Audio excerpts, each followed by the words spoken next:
Good morning, and happy Halloween. I'm not seeing that much orange out there, but I appreciate what little I do see. My name is, welcome, dear friends. Welcome to our spiritual home, the Unitarian Universalist Church of Tarpon Springs. My name is Charlie Nelson, and I am serving today as the worship associate. And I'm back by popular demand. I also serve as the Buildings and Grounds Chair of the Buildings and Grounds Ministry and take care of this place and the beautiful grounds here. So if anybody has an interest in seeing this place stay pristine, please see me. I can use all the help I can get. Now, today we want to acknowledge that here at the church, we are in the lands of the Tocobaga and Seminole peoples. We are a church of many welcomes, and we offer a warm welcome to all of you. This is a liberal community for all ages, promoting spiritual growth, social justice, and the arts. To learn more about events, our church calendar is on our website, uutarpon.org, or we would be happy to talk with you during coffee hour. For those present with us in the building, we have connection cards available in the pews near the hymnals. If you fill one out, we will be able to keep in touch with you. There are also small cards to write any joys or sorrows that you would like to share with us if you prefer writing it. Or you could speak it at the end of the service yourself. Today our minister, Patti Hanks, will be leading the service titled 10 Dimes, a somewhat modern parable about generosity and stewardship. Our music today is provided by Joy Katzen-Guthrie. We are grateful for her talents and for filling in for our regular music director, Bonnie Whitehurst, who is out of town. Again, welcome to our Sunday service.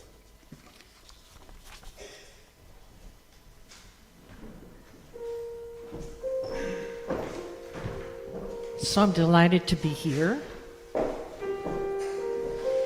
And I would love it if you would join me in singing hymn number 298.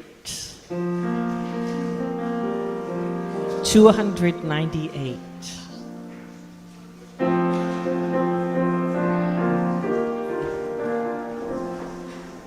Please rise.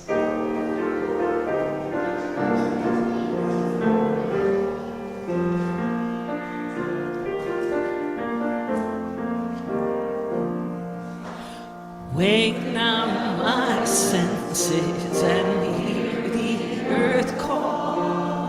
Feel the deep power of being in all. Keep with the web of creation your love. Giving, receiving as love shows us how. Wake now my reason, reach out to the new. Join with each pilgrim who quests for the true.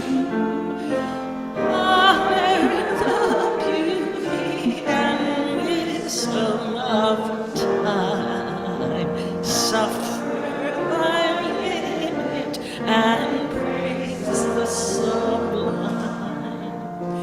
Wake now, compassion, give heed to the cry.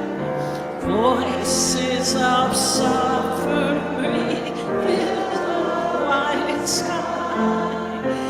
Take as your neighbor, both stranger and friend, praying and striving their hardship to end.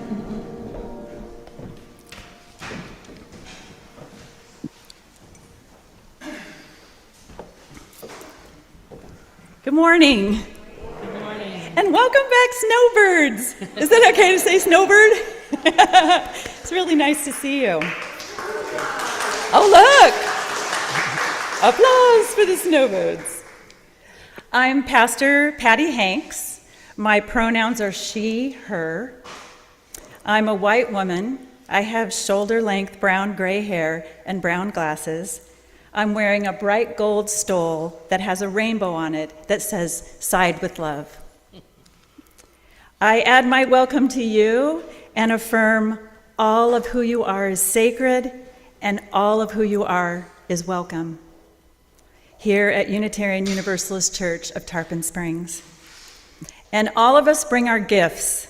And during our time together this morning, we will reflect on our gifts and talents and treasures and what we do with them. Let's begin today with these words from Rebecca Ann Parker, an American theologian, author, and former president of Star King School for the Ministry. And she was the first woman to serve as the permanent head of an accredited U.S. theological school. This is called Your Gifts. Your gifts, whatever you discover them to be, can be used to bless or curse the world. The mind's power, the strength of the hands, the reaches of the heart, the gift of speaking, listening, imagining, seeing, waiting, any of these can serve to feed the hungry, bind up the wounds, welcome the stranger, praise what is sacred, do the work of justice, or offer love. Any of these can draw down the prison door, hoard bread, abandon the poor, obscure what is holy, comply with injustice, or withhold love. You must answer this question: what will you do with your gifts? Choose to bless the world. The choice to bless the world is more than an act of will, a moving forward into the world with the intention to do good. In an act of recognition, a confession of surprise, a grateful acknowledgement that in the midst of the broken world, unspeakable beauty, grace, and mystery abide. There is an embrace of kindness that encompasses all life, even yours. And while there is injustice or evil, there moves a holy disturbance, a benevolent rage, a revolutionary love, protesting, urging, insisting that which is sacred will not be defiled. Those who bless the world live their life as a gesture of thanks for this beauty and this rage. The choice to bless the world will take you into solitude to search for the sources of power and grace, native wisdom, healing, and liberation.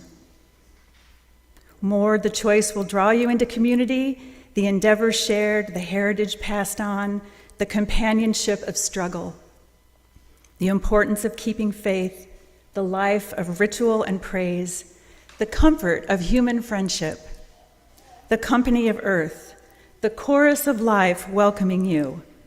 None of us alone can save the world. Together, that is another possibility waiting.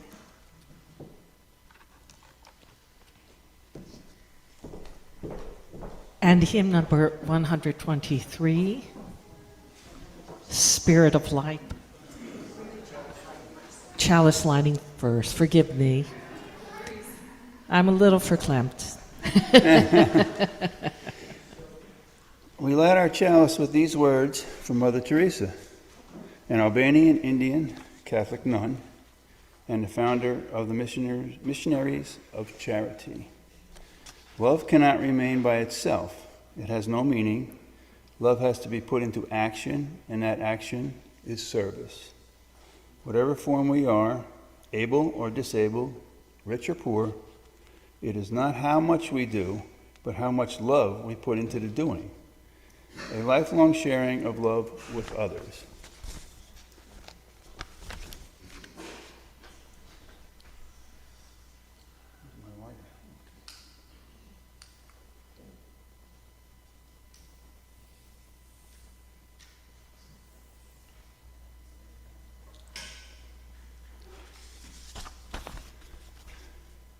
Please join me in reading our covenant together. We strive to look for and encourage the best in each other as we move towards justice, peace, and love for both ourselves and the world. And when we fall short, we will seek understanding, reconciliation, and a return to covenant. And now hymn number 123, Spirit of Life.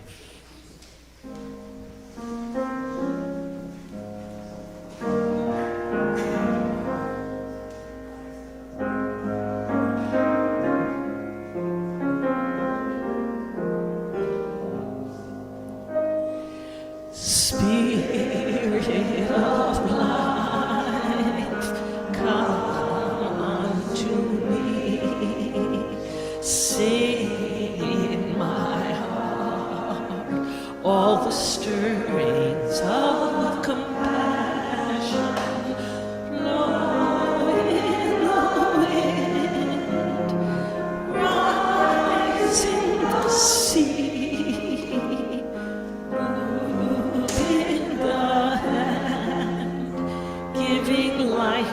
The shape of justice, roots holy close, wings set me free.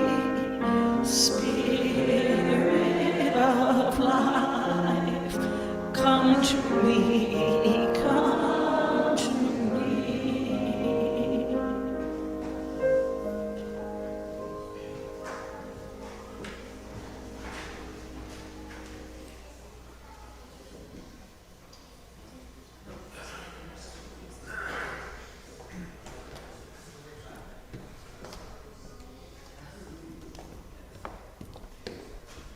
Hi, everyone. Hi, good morning, everyone. This is my daughter, Sunny. She just turned 4 this month, October 2nd, and she loves dresses and big bows and tutus and all the crazy stuff, so you'll see her in many different forms. My name is Jami. Well, my name is Jami, but I can go by Jami or Jami. I'll answer to all. I am the faith formation leader as well as Miss Anna over there. She has her 7-month-old baby girl, Solani, with her. And when we go into faith formation, it depends. So I don't have necessarily a set curriculum because I vary with ages. Sometimes I'll have a 15-year-old, sometimes I'll have a 7-month-old, or just 2-year-olds, or 3-year-olds, or 4-year-olds. So we just kind of go with what the service is at times. So if the service is about, let's say, honesty, we'll figure out which principle honesty works best in, and just break it down like that. We do a lot of principle reminders, just because it's good for them as well as for myself. And sometimes we just go back there and talk about our week, talk about what was tough, what was easy, and just share our feelings with each other. So that's what we do in faith formation back there. So if you have any questions, you can look for either myself or Miss Anna. Or if you find Sunny, I'm not too far behind. Today's book is called Pie is for Sharing. It's by Stephanie Parsley. Ledyard, and illustrations are by Jason Chin. And the children, if you would like, you guys can come closer for the story, or if you would like to stay back there, whichever you're comfortable with. So if you want to come up, come up. If you don't, that's all right. All right. So pie is for sharing.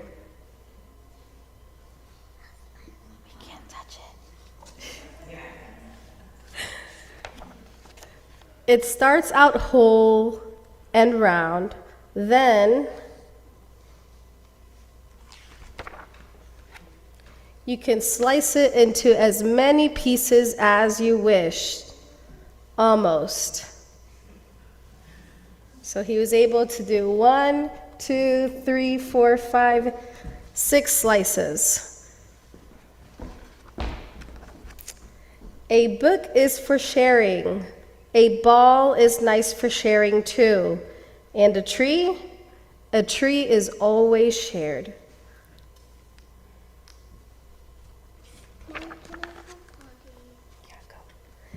Even when you think it is yours alone. She needs to go potty in the middle of me reading a story. Other things for sharing. A jump rope, your place in the middle, a rhyme, time, the best shared thing,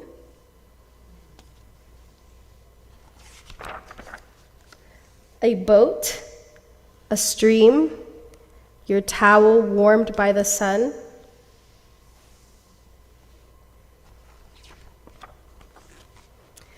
easy to share. Cousins. Don't tell her, but she's my cousin. I would not share her. Sticks. Stones from your pocket. Hard to share. Your best friend.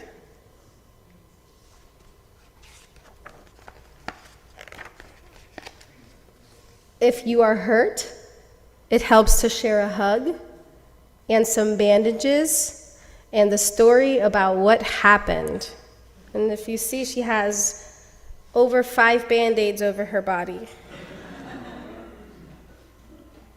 The accuracy. Hideouts and treasures. These are good to share.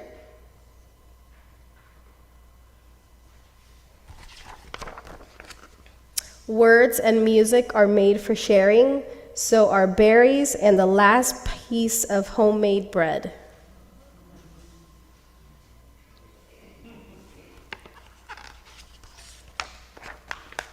Even the crumbs, many can share one light.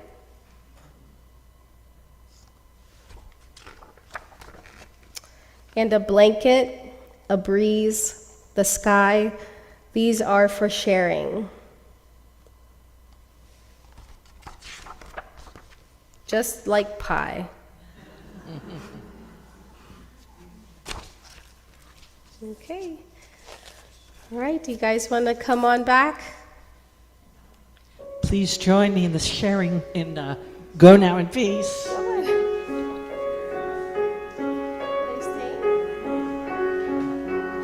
Go now in peace, go now in peace. May the love of God surround you everywhere, everywhere you may go. Go now in peace, go now in peace. May the love of God surround you everywhere, everywhere you may go.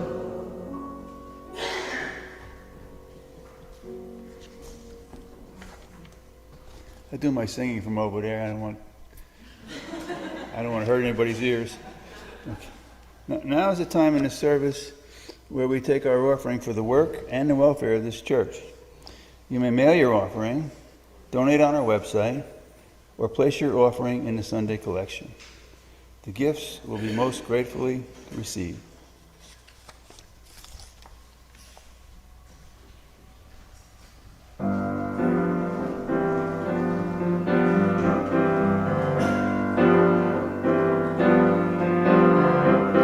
It's always more fun to share with everyone. It's always more fun to share with everyone. If you have two, give one to your friend. If you have three, give one to your friend and me. Always more fun to share with everyone. It's always more fun to share with everyone. If you have one, here's something you can learn. You can still share just by taking turns. Always more fun to share with every. If you've got a ball, bounce it to the gang. If there is a new kid, invite him out to hang. If you got one sandwich, cut that thing in half. If you know a secret joke, tell it, share a laugh. If you've got one drumstick, give it to one friend. Make one beautiful rhythm, share a beat that never ends. And if you're feeling lonely, share time with your mom. Share some milk and cookies and sing this sharing song, 'cause it's always more fun to share with everyone. It's always more fun to share with everyone. It's always more fun to share with everyone. It's always more fun to share with everyone. It's always more fun to share with everyone.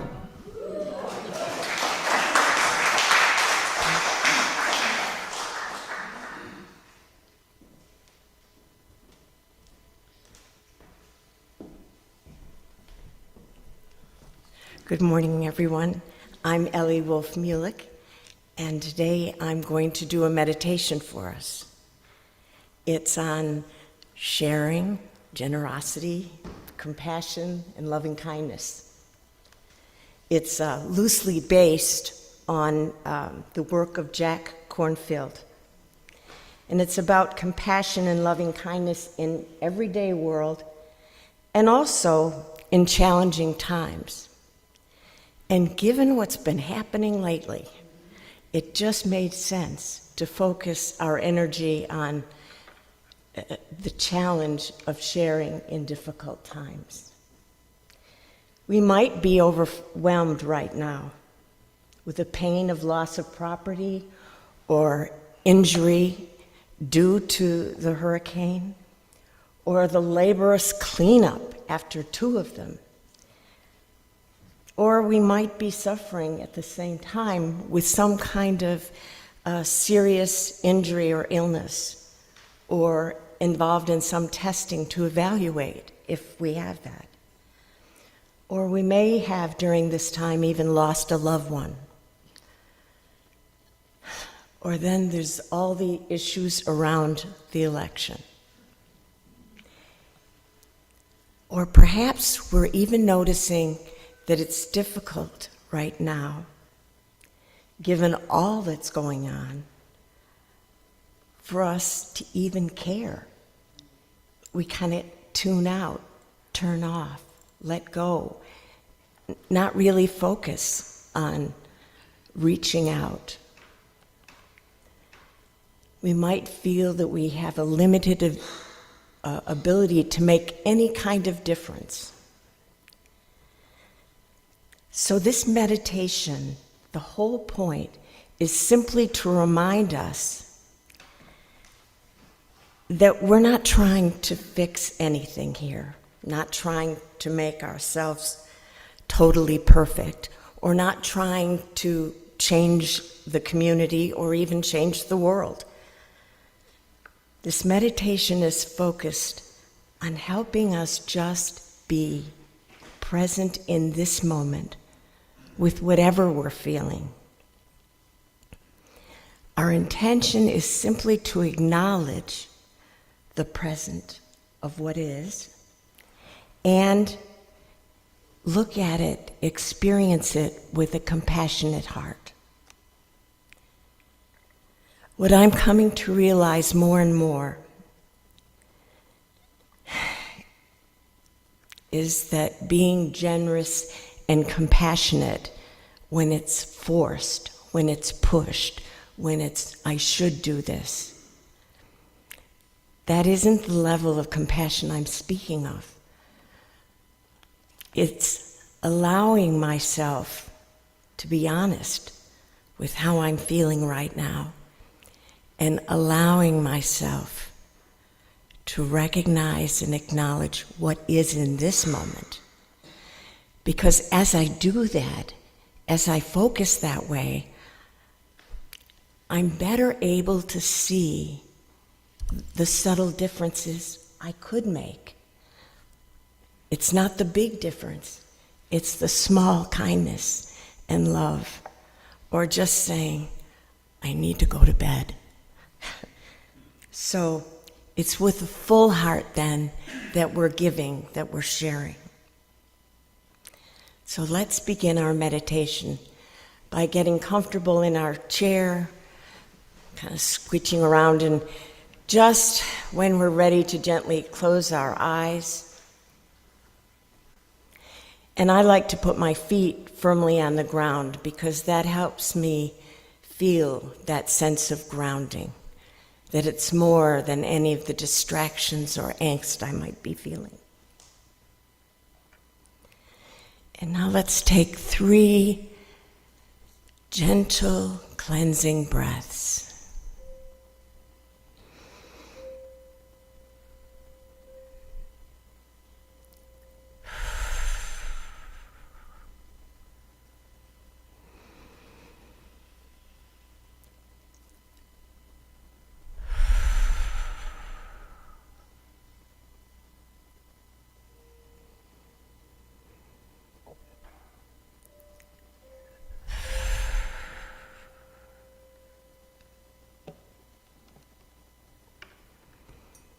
I invite you to begin to notice where you're holding tension in your body right now. Perhaps it's your forehead or around your eyes, maybe some tightness in your jaw. Maybe it's your neck muscles. Gently breathe into that area. Breathe that cooling relaxation. And allow that tension to loosen.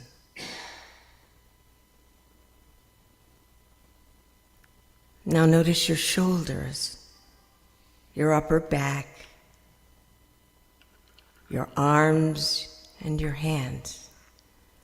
Allow yourself to gently relax those muscles. Allowing yourself to experience a sense of relaxation. Now notice your lower back, your hips, your legs, the calves. Notice your ankles and your feet. And where there is tension or stress, gently let go.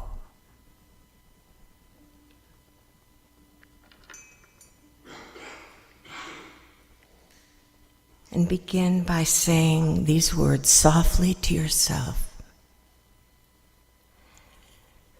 May I be held in compassion.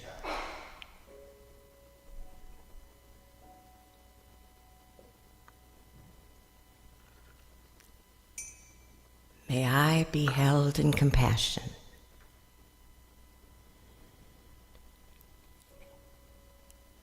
Feeling your whole body, your heart beating with life within you. Notice how you treasure your own life, how you guard and regard yourself in the face of your own sorrows. As you say, may I hold myself with compassion. May my pain and sorrow be eased.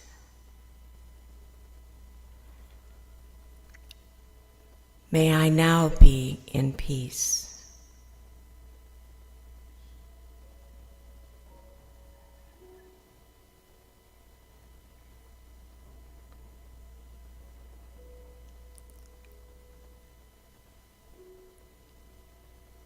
Bring to mind someone close to you whom you dearly love, or a friend you're feeling close with who may or may not live nearby.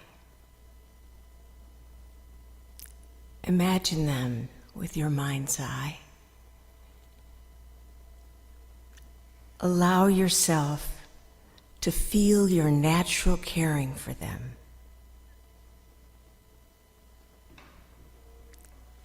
Notice how you hold them in your heart.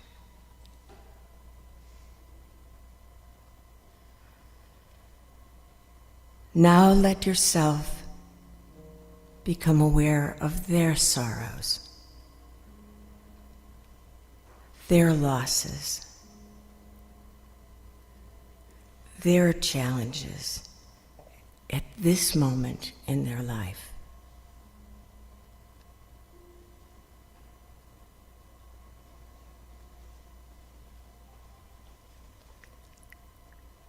Feel how your heart opens to wish them well. Notice how you extend comfort to share in their pain and meet them with compassion. This is just a natural response of our heart.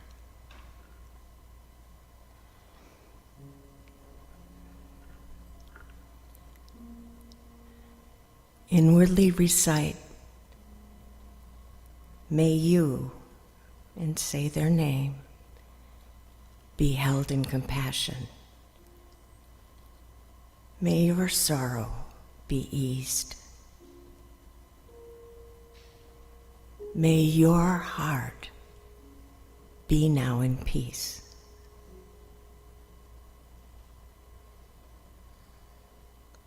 Begin to extend your generosity, your compassion, and your loving kindness to someone you know from our spiritual community who's going through a difficult time right now.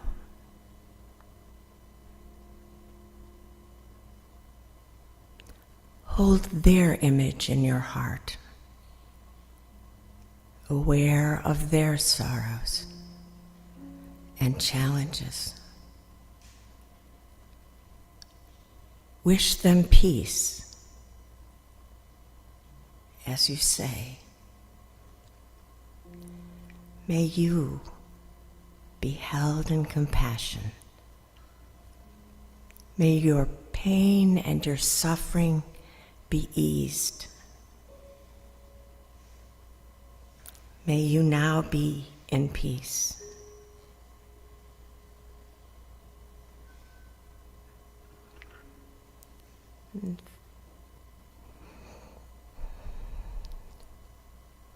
Finally, I invite you to extend your generosity, your compassion, and your loving kindness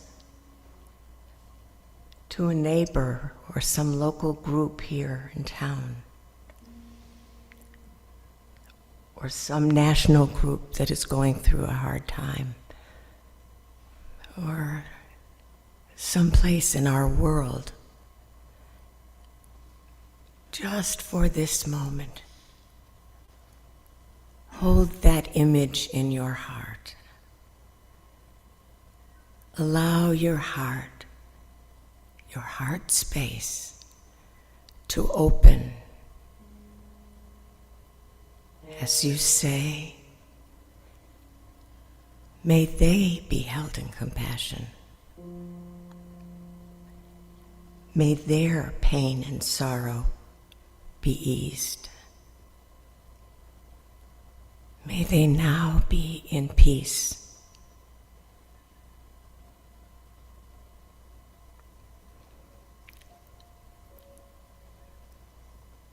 Allow your breath and your heart to rest naturally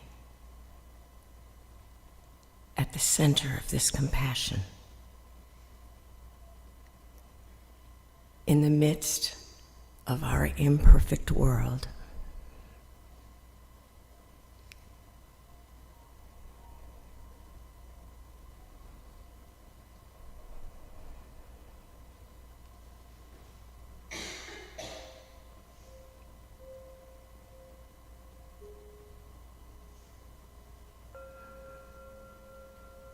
Namaste.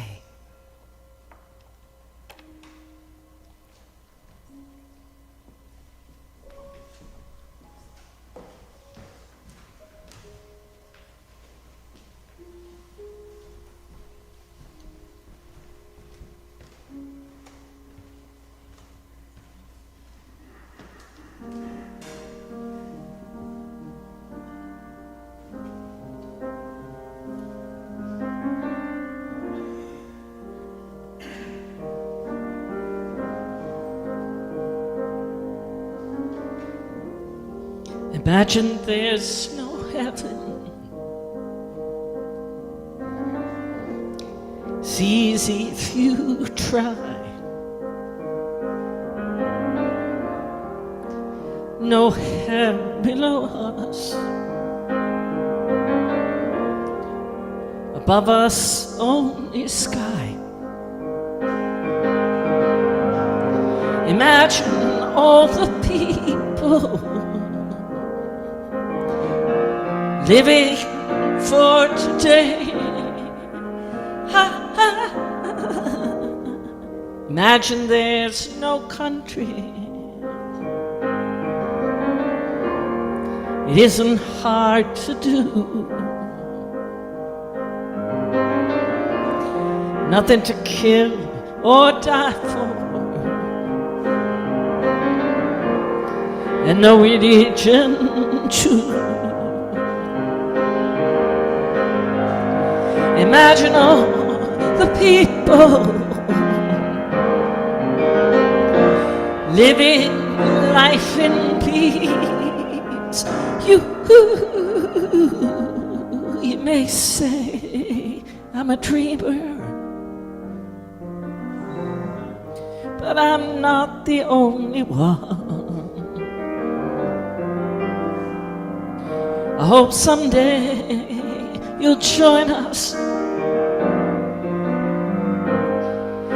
and the world would live as one. Imagine no possessions. I wonder if you can. No greed or hunger. A brotherhood man. Imagine all the people sharing all the world. You may say I'm a dreamer, but I'm not the only one. I hope someday you'll join us, and the world will live as one.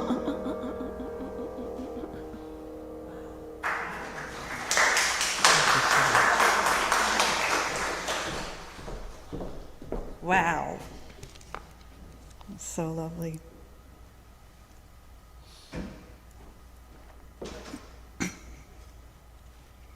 So I titled my remarks 10 Dimes, a somewhat modern parable about generosity and stewardship, because it's based on a story from my childhood, which I realized is long ago that it's hardly modern. My grandkids would be like, you're gonna tell them one of your stories. So in my family growing up, we had a chore chart.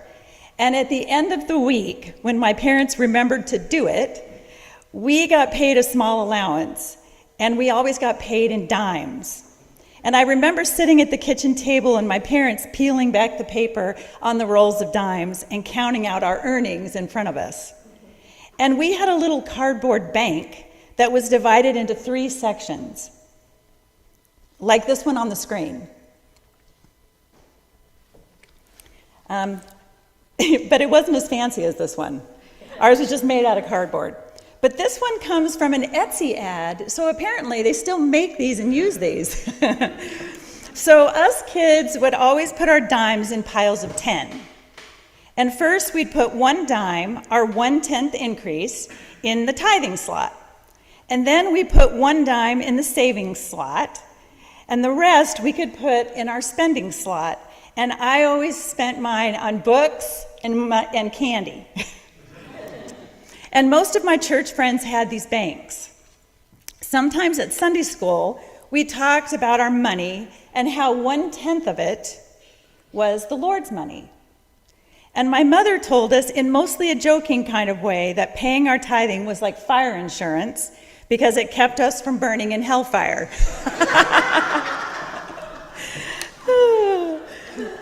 I had the best parents. Honestly, I did. I had such a lovely upbringing. What I remember is that I thought I was sure that 100% sure that 1/10 of my money was not mine.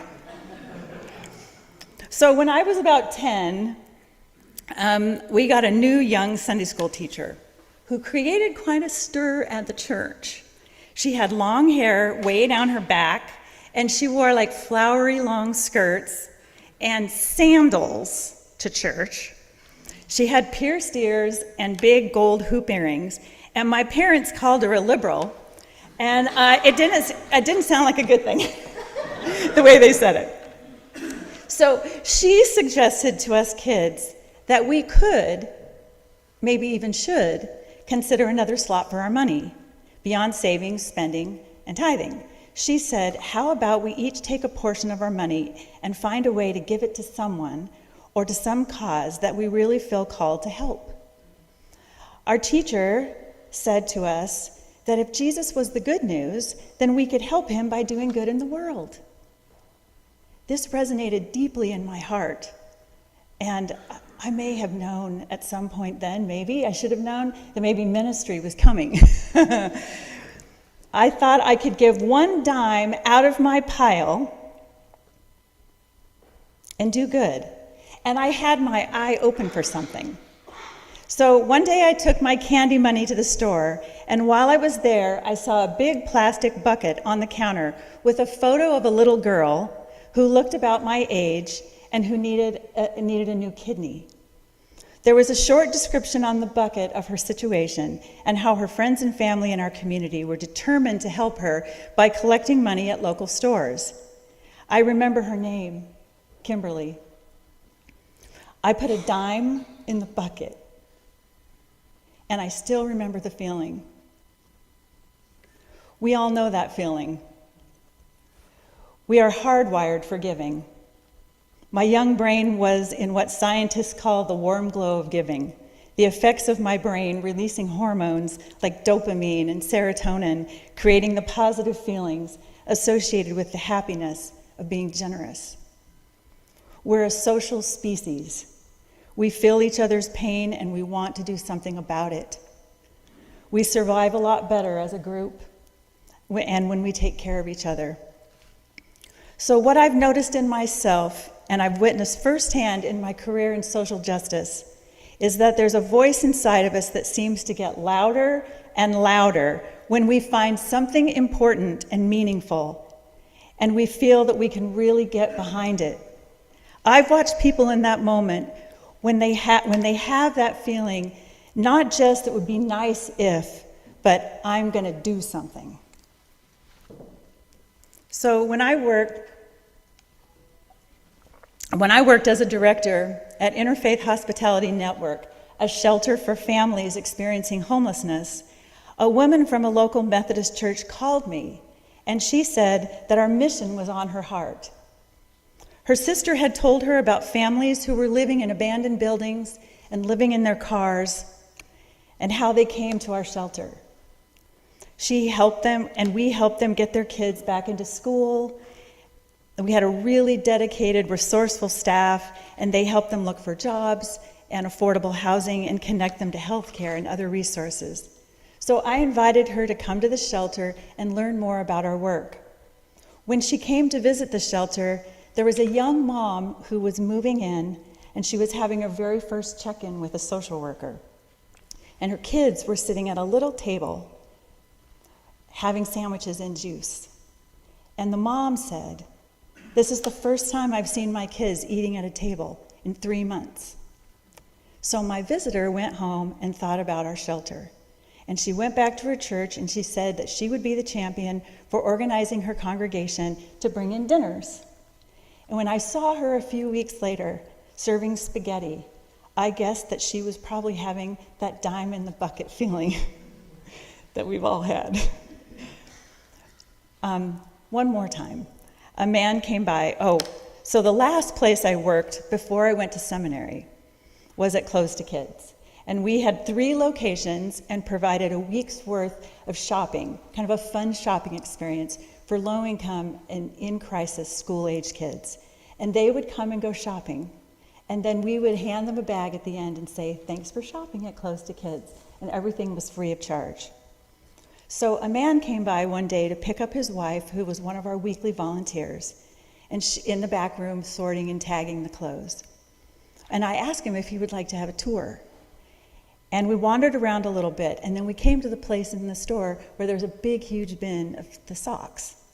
And he started to cry. And his emotion kind of caught him off guard. I could tell. And he said, "I'm having a moment. I remember how embarrassed I was when I went to elementary school. My pants were always floods, and my socks always had holes in them. And I remember the teasing." And he gave me a check, and he said, "Buy socks, buy pants." So from the first time I put a dime in the bucket for Kimberly to get a new kidney, I've been conscious of deciding who, what, and where to give. As a Unitarian Universalist who values and takes very seriously our core tenet, which affirms the inherent worth and dignity of every person, that all people should be treated with reverence, respect, and compassion, a drive to be centered in love has just stayed in my heart and is in my heart, continues there as a highest priority. As I've gotten older, I realize that deciding what to do with my piles of dimes or my one dime is also a metaphor for other things. What do I do with my time? What do I do with my talents and my skills? How do we find the right balance for sharing our time, talents, and treasure? And where? Which takes me back to my parable. When I first joined the Unitarian Universalist Church many, many years ago now, I had a big adjustment to make about what to do with my literal and metaphoric dimes. My former faith tradition had required financially 10% and to accept whatever calling in the church my bishop told me to do. During my first pledge campaign at a UU church, I brought home the packet, and it had a little kind of a fair share worksheet and a message that explained that the church belongs to all of us, that we share in supporting it for ourselves, for each other, and for those in the future. I sincerely wondered how people decided what to do. There was no mandatory amount, and nobody said that this is exactly how you should serve. I remember laughing with my husband about it when I got home, and I said, "I think the UU church is a bargain." Oh, it's so funny. That's so long ago now. So an early UU mentor suggested that I think about congregational life as a place to practice caring, a place for spiritual growth, a faith community, and a place to find fellowship. And very important to me, also a place with opportunities to give and join with others in supporting social justice. She pointed me to the ideas of James Luther Adams, a theologian that I'm now a super fan of, who said that being in faith community is a bold venture where we form and reform ourselves and strive to make our faith a sister of justice. She also pointed me to the public theology of Forest Church, the former minister at All Souls Church in New York City. His words resonated with me. He said, "We are free to choose. We are responsible.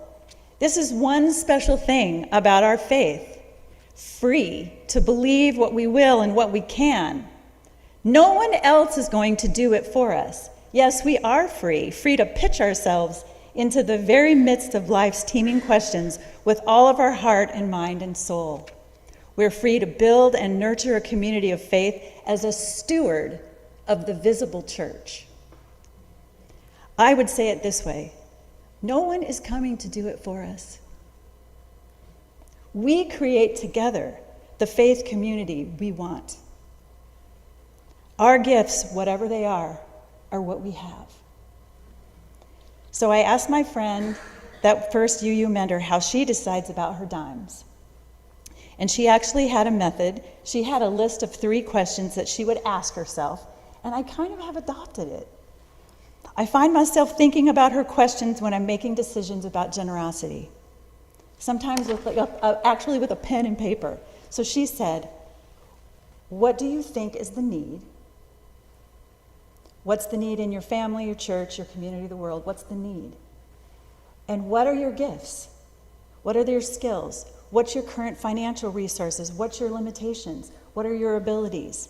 How much time can you offer right now? And then 3, what is calling me? What does my inner voice say that would be a good, sustainable path for me? What is that inner voice saying?" So interestingly, in preparation for this, I was reading a book about generosity, and there is somebody who took all of those questions and made it into a Venn diagram. And so I don't know if he took the ideas from her or maybe she took the ideas from this book. So there's a slide here that I just want you to see. So in the book they had, what is the need, what are my gifts, and what is the voice inside of me saying? And he called that spot right in the middle the generosity sweet spot. And the sweet spot is what makes community thrive and grow. So I've only been here for 2 months, not even 2 months yet. And I already see so many things that you have built here, and how you don't give up, come fires, come hurricanes, come pandemic, come sinkholes. There's a lot of activity and goodness and justice work, care and fun happening in our sweet spot there.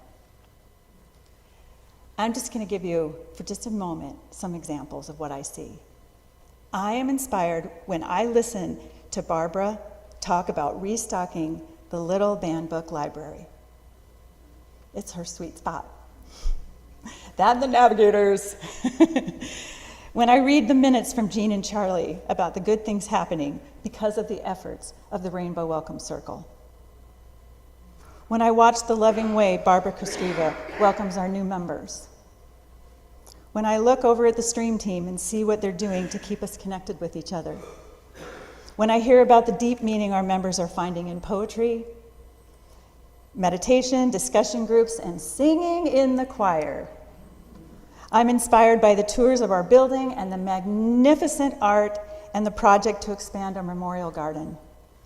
I see how often our board expresses a desire to listen and serve the church and be good stewards of our collective resources. And I've seen Judy Pickett poring over those budgets. I look forward to seeing the ways we will continue to live into our congregational mission and covenant. I look forward to the ways we will reimagine what it means to be stewards of this faith community and our larger community and the planet. And I'm glad to be here and serve as your minister. I hope we will have lots of times here that feel for you like putting a dime in just the right bucket.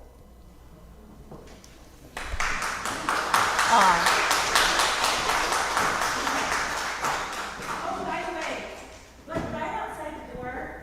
I put a little chalice with an open roll of dimes, and there's some dimes coming out of it. And if you'd like to take a dime and go do something good with it, feel free.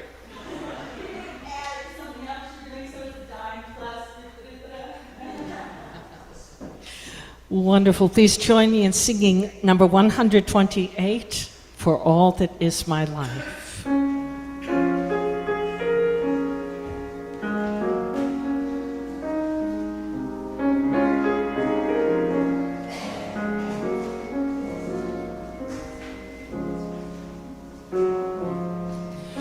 For all that is my life, we sing our thanks and praise. For all life is a gift which we are called to use to build the common good and make our own days glad. For needs which others serve, for services we give, for work and its rewards, for hours of rest and love, we come with praise and thanks for all that is our life.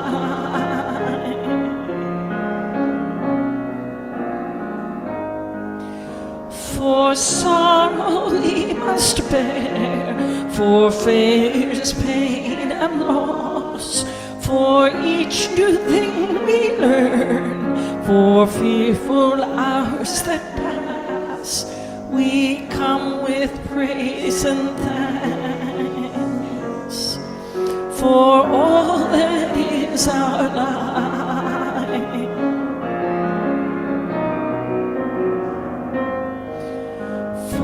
All that is our life, we sing our thanks and praise. For all life is a gift which we are called to use to build the common good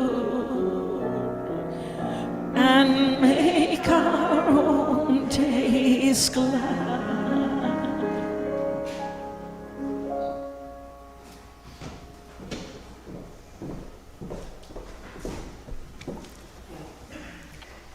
Let's close with words about the connections and the task of religious community by Reverend Dr. Mark D. Morrison Reed, the author of many books, including Changed Unitarian Universalism. The central task of the religious community is to unveil the bonds that bind each into all. There is a connectedness, a relationship discovered amid the particulars of our own lives and the lives of others. Once felt, it inspires us to act for justice. It is the church that assures us that we are not struggling for justice on our own, but as members of a larger community.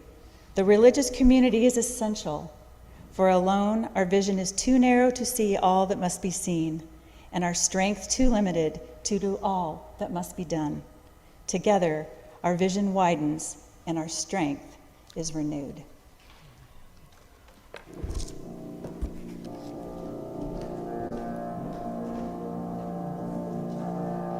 When the walls come tumbling down,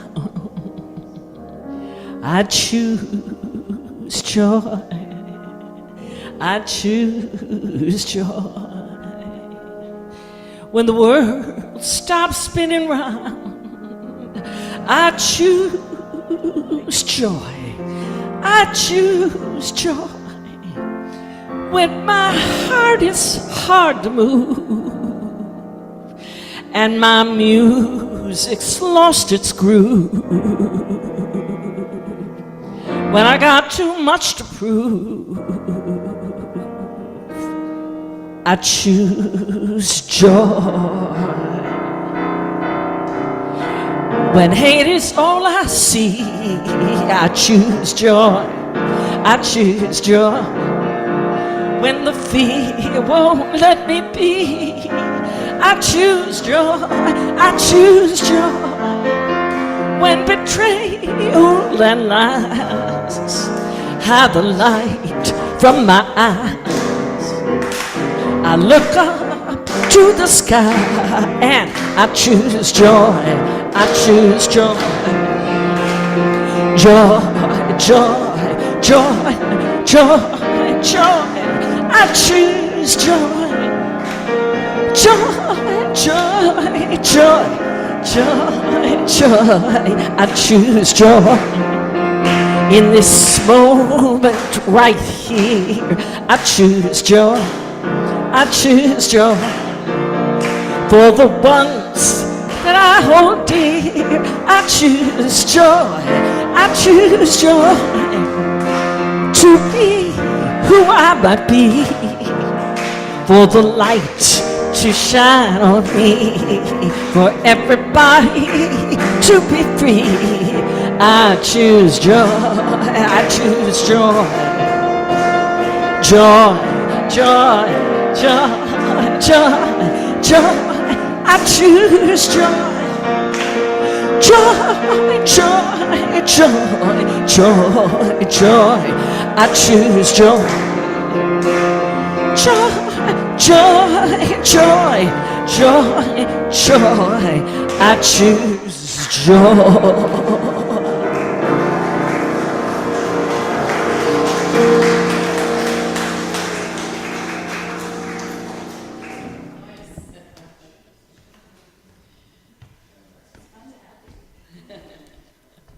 That was fun. We hope you found meaning in today's service. We close with these words from Reverend Elizabeth Sell Jones, former minister at Livermore Unitarian Fellowship.